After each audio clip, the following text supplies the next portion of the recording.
Então,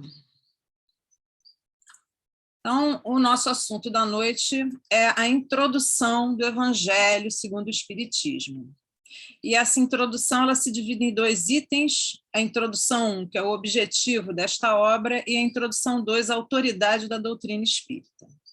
Então, para a gente começar, né, no nosso entendimento, eu vou conversar um pouco sobre os livros básicos da codificação espírita que foram organizados por Allan Kardec e ditados pelos espíritos. Então, o primeiro livro que foi publicado foi o Livro dos Espíritos, né?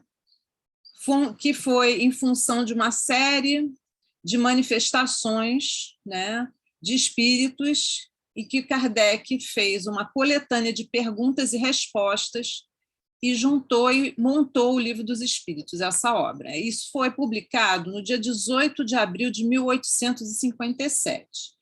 E esse livro, ele fundamenta as 3 bases da doutrina espírita, que é o aspecto científico, filosófico e religioso da doutrina. Depois do Livro dos Espíritos, né, Kardec sentiu necessidade de desenvolver melhor outros assuntos. Então, ele começou pelo Livro dos Médiuns, que é baseado na segunda parte do Livro dos Espíritos, que é do mundo espírita ou do mundo dos espíritos. E esse livro foi publicado em 15 de janeiro de 1861. Então, logo 3 anos aproximadamente, né, quase 3 anos e alguns meses, depois dele publicar o Livro dos Espíritos, ele vai e detalha essa parte segunda aí. Então, no Livro dos Médiuns, ele explica melhor, né, a parte científica da doutrina, o que é, quais são os tipos de médiums, como se desenvolve a mediunidade, e ele detalha melhor nessa obra. Logo depois do Livro dos Médiuns, né, a próxima obra, que sai da parte terceira das leis morais dos Livros dos Espíritos, é o Evangelho segundo o Espiritismo, né, que foi publicado no dia 15 de abril de 1864, onde ele detalha melhor essa parte filosófica, moral, né, do Livro dos Espíritos. Aproximadamente 3 anos depois da publicação do Livro dos Médiuns. Depois, ele ainda desenvolve a parte 4ª do Livro dos Espíritos, nessa publicação aqui do Céu e Inferno, que é das Esperanças e Consolações, que foi publicado no dia 1 de 8 de 1865. E, por último, em relação às obras básicas, ele vai e publica, com base na primeira parte das causas primárias, a Gênese, em 6 de 1 de 1868. Então, a gente tem uma sequência de obras, cada uma aproximadamente com intervalo de 3 anos de uma para a outra, né? O nosso assunto de hoje, ele abrange o Evangelho segundo o Espiritismo, né? E aí, a gente tem 2 introduções, e vocês já vão entender por quê. Nessa primeira introdução, ele vai falar do objetivo da obra, né? E o Allan Kardec era muito cuidadoso com tudo que ele publicava, e principalmente com os estudos dele. Então, ele quer deixar as coisas muito claras, né, desde o início. Então, nessa obra, no objetivo, ele coloca o escopo, ou seja, o foco. Qual é o foco desse livro? Aqui eu vou me referir nesse livro. O método que ele usou para gerar essa obra.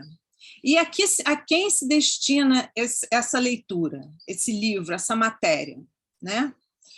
Então, começando, né, logo no início, ele começa falando do Evangelho.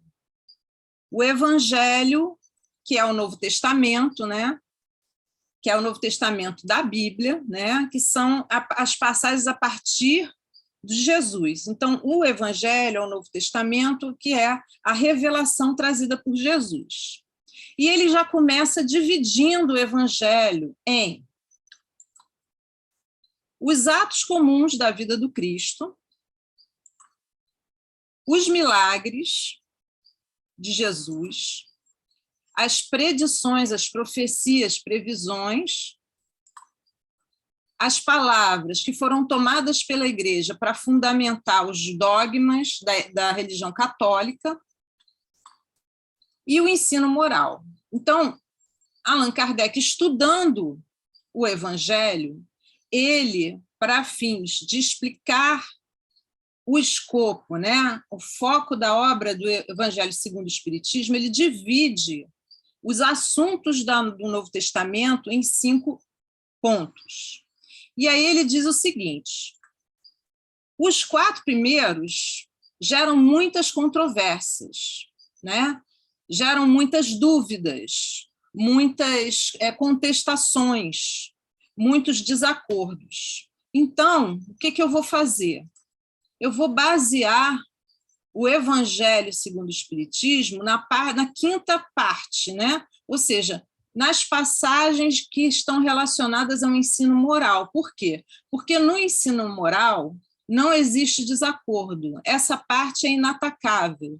Todas as religiões cristãs concordam com essa parte do ensino moral, as passagens do ensino moral. Por quê? Porque é código divino, é uma parte imutável, não tem como mudar isso, né? É aquela parte em que Jesus ensina, né, a moral cristã. Então, por isso, muita gente acha que o Evangelho segundo o Espiritismo é incompleto, porque ele não fala de todas as passagens do Novo Testamento. Sim, por quê? Porque o foco do Evangelho segundo o Espiritismo somente são as passagens relacionadas ao ensino moral, que aí sim é a parte principal, né? Por quê? Por quê? Porque é terreno onde todos os cultos podem reunir-se, estandarte sob o qual podem todos colocar-se, quaisquer que sejam suas crenças, porquanto jamais ele constituiu matéria das disputas religiosas que sempre e por toda parte se originaram das questões dogmáticas. Ou seja, é a parte em que todas as religiões cristãs convergem. Então, não existe nenhum tipo de disputa, desacordo, né? É onde todo mundo concorda. A parte moral, entretanto, tem um probleminha. Ela exige de cada um a reforma de si mesmo. Por quê?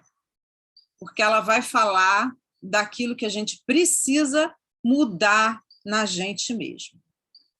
O que a gente precisa fazer para chegar bem no final, né? Então, o ensino moral é o objetivo do Evangelho segundo o Espiritismo. Por quê? Por que ele usou esse ensino moral como base? Ele explica também. Então, Kardec diz, por quê? Para os homens, em particular, ele constitui aquele código, uma regra de proceder, que abrange todas as circunstâncias da vida privada e da vida pública. O princípio básico de todas as relações sociais que se fundam na mais rigorosa justiça. Então, é com base no ensino moral que a gente vai aprender como a gente deve se comportar em relação aos outros e em relação a nós mesmos, com a mais rigorosa justiça. Por isso é que ele implica numa reforma, porque na hora que a gente confronta o que a gente faz com o que a gente deveria fazer, segundo o ensino moral que Jesus nos deixou, a gente vê que a gente tem um grande caminho para percorrer. Então, a reforma ela não pode ser adiada. E também porque é finalmente, acima de tudo, o roteiro infalível para a felicidade vindoura, o levantamento de uma ponta do véu que nos oculta a vida futura, porque dependendo de como a gente proceder, a gente vai ser feliz ou não na vida futura. Então, na realidade, o que o Kardec quer colocar nesse livro é uma fórmula, um roteiro do que a gente tem que fazer para ser feliz. Basicamente é isso. Qual foi o método que ele usou para fazer isso? Bom, primeiro ele reuniu os artigos que podem compor um código de moral universal sem distinção de culto. Então, ele pegou o Evangelho e reuniu quais foram as passagens que compõem esse código moral universal. Depois, ele passou a explicar essas passagens obscuras e o desdobramento com todas as consequências. Para quê? Para pôr ao alcance de todos esse conhecimento e para facilitar a aplicação dos ensinos em todas as condições da vida. Então, ele diz assim, olha, tem que fazer isso. E isso quer dizer o quê? Olha, vamos de explicar o que é isso que tem aqui nessa passagem. É isso, isso e isso. Muito bem. Como é que a gente vai aplicar isso? Bom, para a gente chegar lá, a gente tem que fazer isso, isso, isso. Um baita de um roteiro, né? Um roteiro explicadinho. E ele contou com a ajuda dos bons espíritos para nos ajudar e ajudar ele a exemplificar e explicar essas passagens. Então, ele usa as citações do Evangelho, que são úteis para o desenvolvimento da ideia do conhecimento moral. Então, desenvolvimento da ideia moral. Então, ele vai pegar somente aquelas citações que estão relacionadas ao ensino moral cristão. O evangelho que ele utilizou foi a tradução de Sasse. Quem era o Sasse? Né? Esse Louis Isaac Lemaitre de Sasse, teólogo e humanista francês. Só para a gente saber, porque ele fala isso e a gente nunca sabe quem é esse Sasse. Ele não usou a ordem cronológica das passagens. Por quê? Porque ele preferiu agrupar e classificar conforme a natureza do ensinamento, para que decorram umas das outras tanto quanto possível. Para facilitar o roteiro, ele, em vez de usar a ordem cronológica que aparece no Novo Testamento, ele foi agrupando as passagens por assunto. Então, assim, vamos tratar da caridade. E aí ele vai e coloca as passagens relacionadas a esse assunto e explica, e os espíritos comentam, né? Para deixar mais claro ainda. O complemento, justamente, são as instruções escolhidas dentre as que os espíritos ditaram em vários países e por diferentes médiuns. Por quê? Por diferentes médiuns e por vários países. Porque a diversidade de origens prova que os espíritos dão indistintamente seus ensinos a todos, em todos os lugares. Então, para garantir realmente que essas instruções são dos espíritos, ele fez essa coletânea de mensagens de diversos países e por diferentes médiuns que não se conheciam entre si. Bom, e a quem se destina o Evangelho segundo o Espiritismo? Será que ele só se destina aos espíritas? Primeiro, não tinham espíritas naquela época, né? Já que ele foi o terceiro livro da codificação. Então, ninguém podia dizer que era espírita.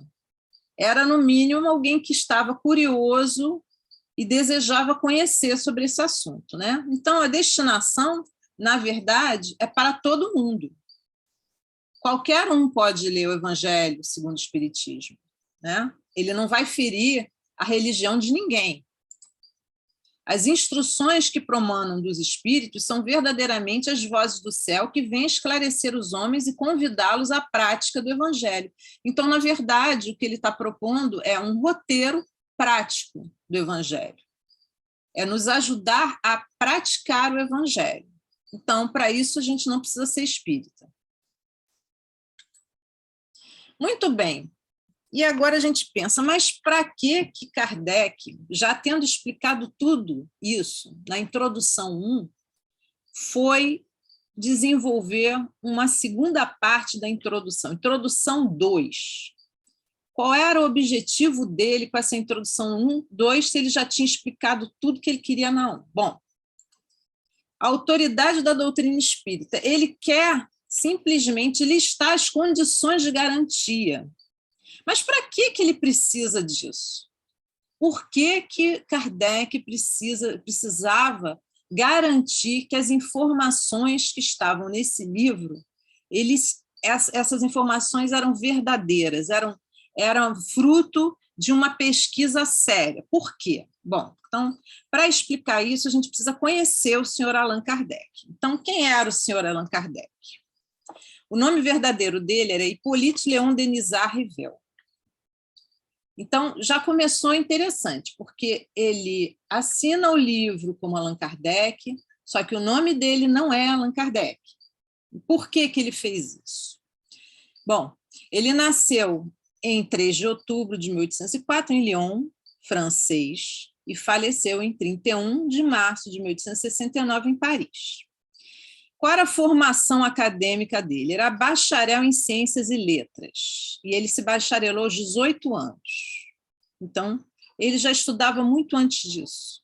Na verdade, ele começou a ensinar os coleguinhas, né, e a promover aulas aos 14 anos.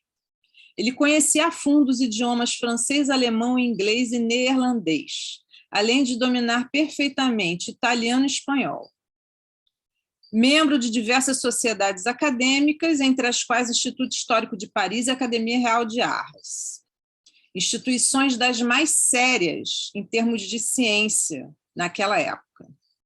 Após 1834, ele passou a lecionar e publicar diversas obras sobre educação e tornou-se um membro da Real Academia de Ciências Naturais. Então, tudo isso ele publicou com o nome dele, né? E como pedagogo, ele se dedicou à luta para uma maior democratização do ensino público. Lecionou química, matemática, astronomia, física, fisiologia, retórica, anatomia comparada e francês. Então, o que a gente... por que eu coloquei essas informações? Para a gente entender que o senhor Hippolyte, ele era um cientista muito conhecido na França e até em outros países. Ele era uma pessoa séria. E por que ele adotou um pseudônimo? Porque ele não queria misturar aquilo que ele estava estudando como novo, né? Que era justamente as comunicações dos espíritos, com as outras matérias que até ali ele tinha estudado. E por que esse cuidado extremo dele em fazer uma introdução explicando a autoridade e as condições de garantia dessa obra? Por quê? Porque ele tinha um compromisso com a verdade. Como cientista, ele não podia publicar qualquer coisa de qualquer jeito. Então, ele tinha que ter muita certeza de que aquelas informações ali eram comprovadamente verdadeiras. Então, ele explica que o controle universal do ensino dos espíritos, por quê? Porque se a doutrina espírita fosse concepção puramente humana, não ofereceria por penhor senão as luzes daquele que a houvesse concebido. Então, não é, ele já explica que isso não é a opinião dele, não foi escrito com a opinião dele. Isso é uma codificação que veio, não dele, de várias fontes, diz que são os espíritos. Um homem pode ser ludibriado, pode enganar-se a si mesmo, já não será assim quando milhões de criaturas veem e ouvem a mesma coisa. Então, por isso, ele usa como fonte diversos médiuns em diversas partes, para garantir que aquilo ali não vem de uma única fonte, é o mesmo ensinamento por diversas fontes. Então, as condições de garantia que ele cita, uma delas é a autoria dos espíritos, né? Então, ele garante que a obra não é de autoria de nenhum humano encarnado, mas sim de espíritos, que Deus incumbiu para transmitir a nova revelação aos homens de um polo ao outro, ou seja, de um ponto ao outro do globo, manifestando-se por toda a parte, sem privilégios nem exclusividade. Então, as lições, né, que estão escritas aqui no Evangelho, elas não vêm de uma fonte só. Aquela parte dos comentários dos espíritos, elas vêm de diversas mensagens que foram comparadas metodicamente para poderem ser publicadas na obra. O princípio da universalidade dos ensinamentos foi o que norteou essa seleção das mensagens, porque ele buscava concordância entre as revelações feitas espontaneamente através de um grande número de médiuns, estranhos uns aos outros, de regiões e países diversos. Então, ele só publicou as mensagens que foram concordantes, que tiveram a mesma ideia, o mesmo desenvolvimento. E como é que ele fez para selecionar essas mensagens? Ele usou a razão, o bom senso e a lógica, que é o que todo cientista usa. Na verdade, todo bom cientista tem que usar a razão, o bom senso e a lógica. Ele examinou cada mensagem recebida dos espíritos utilizando a razão. Toda teoria em contradição com o bom senso, com uma lógica rigorosa e com os dados positivos já adquiridos, ou seja, todas as informações que a ciência já tinha naquela época, e que não tiver em concordância com isso, deve ser rejeitado. Quem tiver contrário ao bom senso e à lógica e aquilo que a ciência já descobriu, já identificou, deve ser rejeitado. Então, essas passagens ele rejeitou. E ele usou também prudência na divulgação e na publicação. Não é assim, eu recebi a mensagem, ela, muito bem, ela está de acordo com a razão, com o bom senso, com a ciência, mas vamos ter um pouco de prudência em relação à publicação, porque instruções dadas pelos espíritos sobre os pontos ainda não esclarecidos na doutrina, ou seja, aquilo que a doutrina ainda não esclareceu, não pode constituir lei. Não pode ser levado ainda como uma coisa certa, verdadeira, verídica, enquanto essas instruções não forem confirmadas. Elas não devem ser aceitas, senão com todas as reservas e a título de esclarecimento. Então, isso é uma coisa que a gente tem que usar até hoje. Então, aquelas nossas mensagens, né, pelo espírito do Francisco Cândido Xavier, que a gente não tem certeza se foi ele ou não foi ele que ditou, se por acaso elas não estão confirmadas, elas não estão seguindo a razão, o bom senso, a maneira como o Chico Xavier era, a gente não deve sair divulgando irresponsavelmente mensagens que a gente não sabe se são verdadeiras, né? Nem de encarnados, nem de desencarnados. Então, a gente tem que ter muito cuidado quando a gente faz publicações e divulgações. Naquela época, ele já tinha cuidado em relação a isso, com relação à revista espírita, com relação às obras que ele publicava. E, hoje em dia, se ele fosse vivo, ele ainda teria a tal da internet, né? Ou seja, os nossos aplicativos sociais, WhatsApp, Facebook, Instagram, para se preocupar com isso também, né? Porque hoje em dia as informações elas são divulgadas com muita rapidez e com muito pouca responsabilidade, infelizmente. Bom, o que a gente tem em relação à primeira parte e à segunda parte do Evangelho, da introdução do Evangelho, é justamente o cuidado que o Kardec teve. Por quê? Porque Jesus já disse, e conhecereis a verdade, e a verdade vos libertará. Isso está em João, capítulo 8, versículo 32. Mas a gente primeiro tem que se assegurar que a verdade é verdadeira, e não é nenhuma notícia falsa, né? Primeira coisa. Então, vamos ser responsáveis com essas divulgações, como Kardec nos deu o exemplo, né? E que Deus abençoe a todos nós e que esteja conosco ao longo da nossa semana, ao longo desse ano, nos trazendo tudo que é de bom e muita saúde e paz. Se alguém tiver alguma dúvida, quiser fazer algum comentário, eu estou disponível.